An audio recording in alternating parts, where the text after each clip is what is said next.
What's up, everyone? Welcome back to the Horror Show. I'm Cecil Laird. Jaime Fuego here. And we are here to talk about the 2018 horror master poop. Yep. Truth or Dare. Now, we're going to do this review like usual, so we'll do our overall thoughts, then we'll talk about the story, the acting, the effects, everything in turn. And I'm going to let Fuego go first on this one.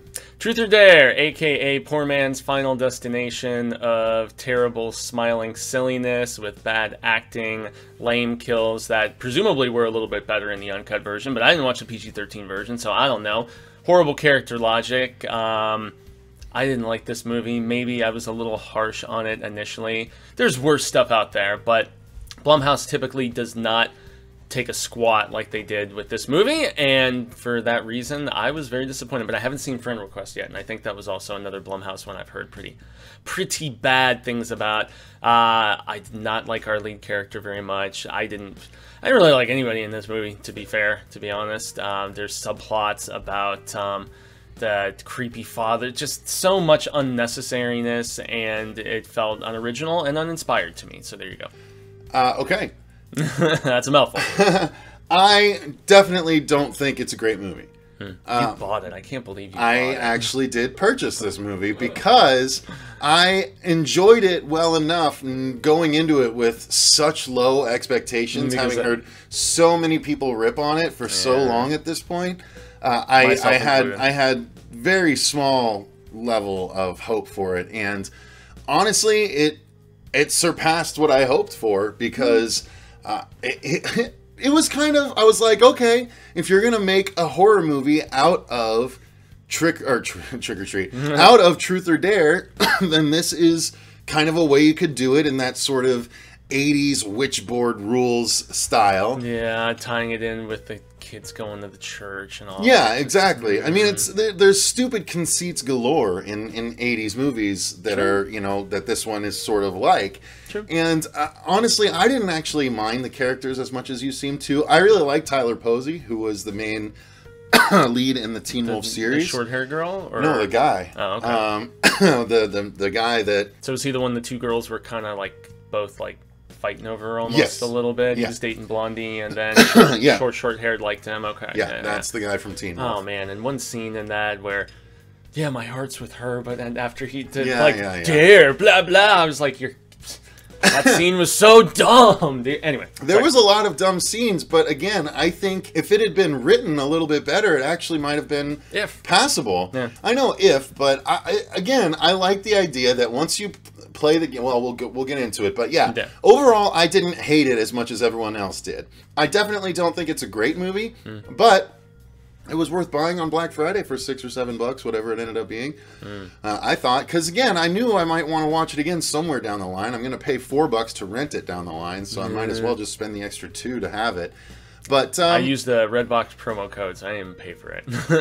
Whatever. I mean, anyway, I didn't mind it that much. I like the opening. I did like the opening scene. Yeah, the opening scene was kind of cool. Lit on fire. I thought I liked that actually. Yeah. And the actual. I just didn't like the kills very much in it. They didn't feel very imaginative. No, they weren't. They weren't super imaginative. But it's Truth or Dare. You gotta have it work out within the framework that they're doing. And yes, I think a bit more time and creativity could have been put into it, but I didn't terribly mind it. And honestly, the fact that it's only the person that's being asked that sees the Snapchat filter is kind of cool. Did they have a Snapchat filter floating around? They probably did. Oh, that is essentially a Snapchat filter. They even make a joke about it. Like someone says a disturbed Snapchat filter or something like that.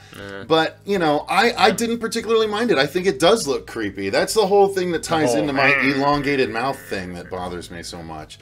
But yeah, it wasn't terrible. The story is a group of kids they go down to Mexico. They go to Mexico and they get drawn into a game of Truth or Dare with a dude down there randomly, and he takes them to this, and he's hitting on the girl. Yeah, he takes them to this particular place, and they play Truth or Dare, and he basically leaves. He's like, it's his turn, and they ask him a question, Truth or Dare, and he says truth.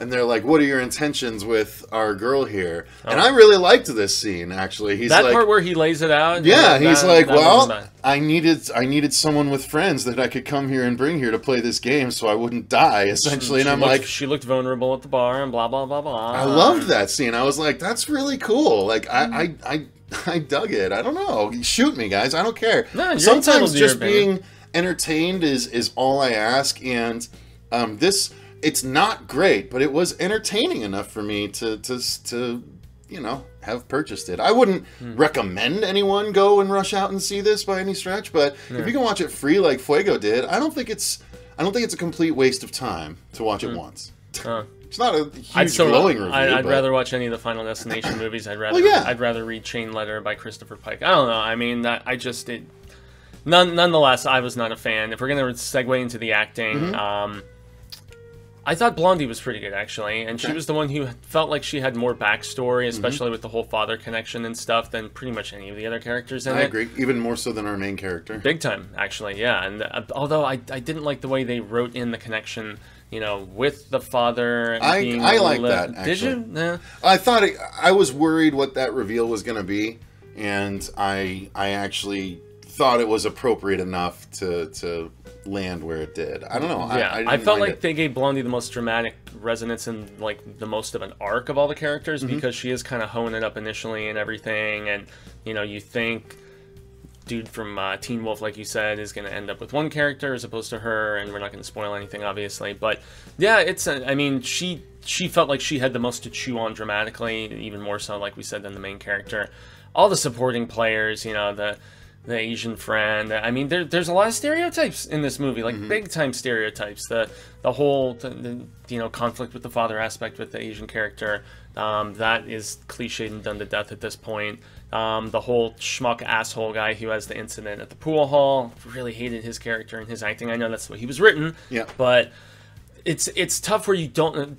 The one thing about the original Final Destination especially is that I did like most of the characters, actually, and you feel a whole lot more when these characters die if you connect with them or relate to them a little bit more so, and I didn't really feel that with anyone except for, the aforementioned, chick I was just talking about. So, I don't know, I mean, what were your thoughts on the acting? Am I being a little too harsh on it? Were these characters just written one-dimensionally? And they were pretty one-dimensional, most of them. You're not wrong there. But what I'm talking about as far as the acting not being bad is that they were working with the script that they had. It wasn't a great script, but they weren't necessarily bad actors, I didn't think, in this one. A lot of times they're just straight annoying, and there was an element of that every now and again, but it wasn't as flat out, I hate all of these characters, as it has been in a lot of movies. Yeah, I didn't absolutely loathe them. I was kind of, there was an indifference, I guess. Fair enough. That was the point, for me at least. So. Now, the effects, again, I saw the unrated cut at home, and yeah, the Snapchat filter is silly,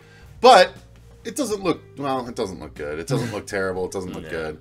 But some of the kills were pretty cool. I thought, because I didn't get any cutaways. Yeah. Like, I don't know, you tell me. I don't know which version I watched. In the pool scene, the pool hall, the one they show in the trailer where the guy face plants on a pool table, did it cut away for you?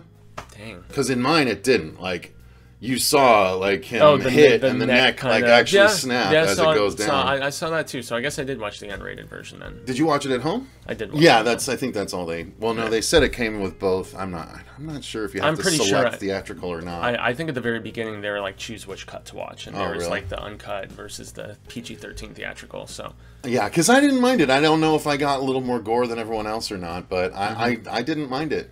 I really didn't. I don't know what else to say. Yeah.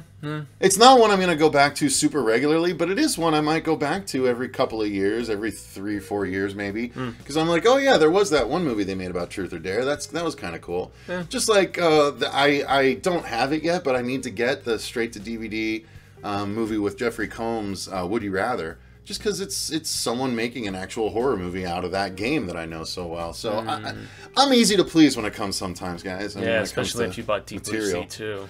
That was only $4. Again, I knew I was going to probably have to rewatch it in order to do a proper review of it. I saw Gato comment when you mentioned that, Oh and my that God, made me he's laugh. so upset about that I don't like that movie. Anyway, But anyway, yeah, it's that's a sidetrack. yeah. But this, I didn't just hate it didn't- as much as everyone else did. Yeah, and even discussing it, it's not maybe as terrible as I was making it out to be, because it's just not a very good big budget horror film. There's a lot of low budget garbage that we've either reviewed or seen trailer reactions for here on this channel that is so inferior to Truth or Dare, it's not even funny. Well, but and this it just didn't yeah. feel like Blumhouse's like quality consistency for me. This does, it felt like they just yeah, cranked it out. It does strike more as like a well-made straight to VOD movie than a poorly made, Yeah, it didn't big feel budget movie. didn't feel worthy of theatrical for me. But yeah, so I think that's let's just call it there. Yeah. Everyone else has either made up their own opinion, or maybe there'll be more of my mind where it's like, guys, they literally made Truth or Dare into a horror movie. It's kind of cool. Like, essentially the thing that we didn't say is, after you have played the game the first time, the game continues, so turn by turn, person by person, just like he said in Final Destination, person by person that was supposed to go next back when they first played it, Keeps the rotation has going. to take the turn, and no matter who they're around, someone that's nearby will like change and get this rictus grin and go Truth or Dare, Truth or Dare, And you have to Truth comply. or Dare. You have to either do the dare, or you have to be truthful. And if you're not truthful, your body gets like possessed, and then you do some horrible. Yeah, if you Self-destructive if you thing. don't follow through, whether it's if you don't tell the truth or if you don't do the dare. complete the dare, then you die. And I'm like, I like that. As a horror fan, I like that someone made a horror movie out of this. I just feel like the and execution it's could have as been simple better. as that. Yeah, Fair enough. Well, the execution could have been better. Anyway. All right, well, that's going to do it for our review of Truth or Dare. Why don't you guys let us know in the comments down below, what did you think? Did you despise it like a lot of people, or did you think it wasn't terrible like a vast minority? Let us know in the comments down below. Until next time, I've been Cecil Laird. Gracias to all our patrons. I've been Jaime. That's right. The link to the Patreon is down in the description box below. If you do join up, you have the opportunity to tell us a movie that you'd like us to review every single month. Woo. Until next time, I've been Cecil Laird. Gracias, I've been Jaime. Remember, stay scared.